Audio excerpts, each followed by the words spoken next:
I've recently been asked a few questions concerning the fish bag that I'm using on my fishing channel. And so what we have in front of us is a Yeti Hopper Flip 18. I think that's what it's called. I'm gonna link it in the video description down below. I'm not sponsored by Yeti. I don't get paid to produce these videos and recommend a product, but I do highly recommend this one right here. It is rather expensive in comparison to a lot of the competition that's out there, but you pay for what you get. And I have went through two other fish bags that just weren't up to the task. One couldn't keep ice for more than 8 hours, and the other one, it would keep ice, but after about 2 years of use, it just started falling apart at the seams and the bag just completely disintegrated where glue was holding certain pieces of material in place. This guy has stood up to the task for the past 2 years, and it's just a really great bag. So the questions were in reference to what you see right here, these rod holders. This is nothing more than a 7-inch long piece of PVC pipe. And I think this one's like the 1.5 inch, maybe. No, it's a 2-inch PVC pipe. I cut them again into 7-inch segments.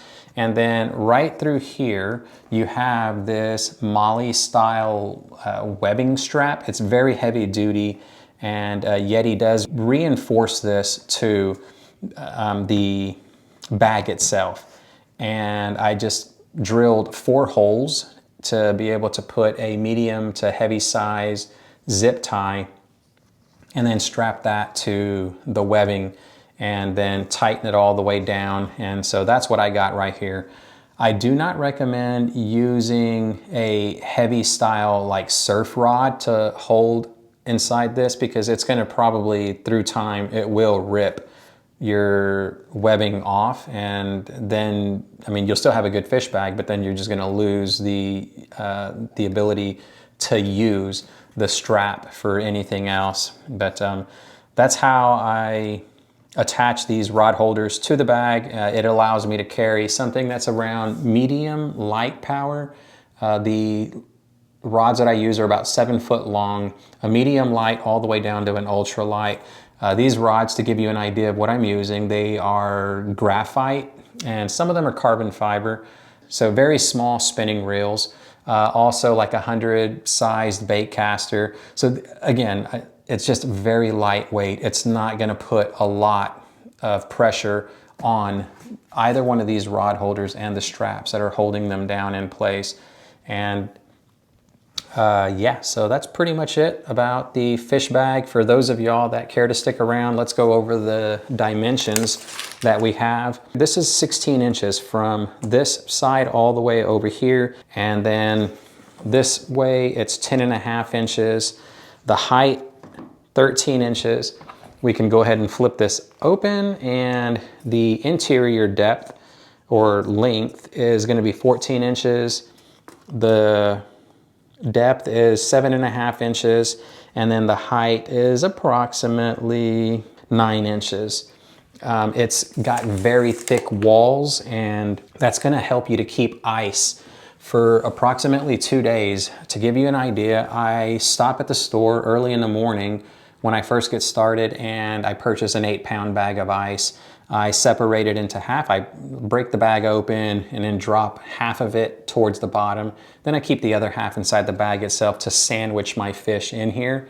And that ice, again, will last 2 days. It's going to keep your fish well preserved, even out there on the hot summer days.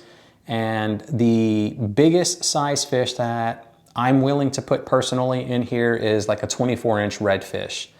I don't recommend putting them in there alive, because they're going to start thrashing around and then they may puncture your bag itself. I have a tendency to always dispatch my fish by spiking them in the brain, and then I will clip the gills so that they will bleed out, and then I place them in here after that whole process has been done, and it preserves your catch really well. There's been times whenever I come home, I'm too tired to actually cook my fish and deal with them right then and there, so I will leave them overnight. And again, 2 days, it's going to hold ice. You don't have to worry about it. So the next day, you can tend to the fish. And if you wanted to keep it a little bit longer 4 days is the max that I would probably keep them inside my bag. I've done that before, and the fish, they do not have the stench of like a fish market or anything like that. So what I guess the picture that I'm trying to paint is that the bag works exceptionally well. The walls are very thick with insulation. I don't know what type of material that they use, but it's a really heavy duty one, and it will hold its own against the other brands as far as holding ice, as far as durability. 2 years, and there's no rips or anything like that. None of the fish's fins, like the dorsal spines, which are usually the more like heavier, thicker ones that will have a tendency to poke through. So yeah, it's just a really great bag overall. Full disclosure, I am not sponsored by Yeti. I don't earn anything by pitching this product to y'all. It's just something that I've been getting questions on, so I decided to do this video right here. Other features that the bag has, you've got a carry handle right up here. I don't recommend carrying it up here whenever it's fully loaded with ice or drinks. You can kind of see the top. Although I have done it before in the past, just quickly, I don't go long distances by holding it up here. I would rather use these straps right over here on the sides. All of them are really reinforced to the bag itself. So 2 of these at both ends of the fish bag, and that will probably be the better bet when carrying it around. You also have another carry handle right here. Again, this one's probably the same as this right here to carry whenever it's empty. That's what I would use this one for. I also use these at some point in time whenever I was out there fishing. I would stick my rod through here, and that's where I got the idea to put these PVC pipes. But you can fix whatever it is that you want on this bag, and it's going to work really well. You probably noticed this like shoulder strap right here. It's very heavy duty.